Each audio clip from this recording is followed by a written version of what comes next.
Sino to? Sir, anak po ni Abraham, kapatid po ni Ate Dolores. Kayo po ba si Sir? May utang kayo sa akin, ha? Nasaan ka? Sa kapilya po. May kliyente tayo. Ay naman, kililigo ko lang po oh. Malaki magbayad yun. Tay, gusto ko na po magtrabaho para makatulong po sa inyo ni Ate.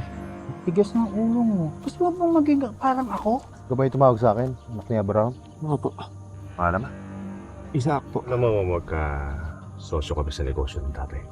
Ibigay niya ako ng 1,000 kada buwan. Alam mo na, binibigyan ko siya ng business permit. Kaya pala kahit gaano kahirap magtrabaho, hirap na hirap pa rin tayo. Wala tayong magagawa, Ate. Wish yun eh.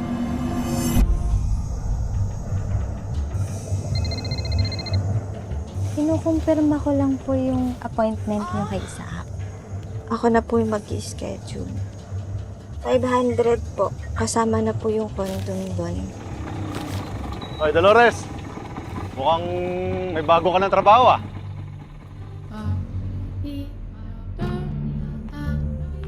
Ate, nakita niyo po ba si Isaac? Hindi ko naman nakikita eh. Bigat mo din, bata. Retusyon, robbery. Tingin mo, paulitin pa kita. Kunggong. Ako ang batas dito. Hindi ba sabi mo, gusto mo ng bata? Lamis? Gusto ko, mas bata kay Dolores.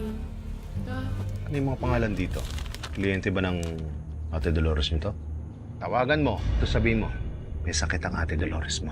May bago kang babae. Mas maganda, mas sariwa, at sa lahat, mas bata.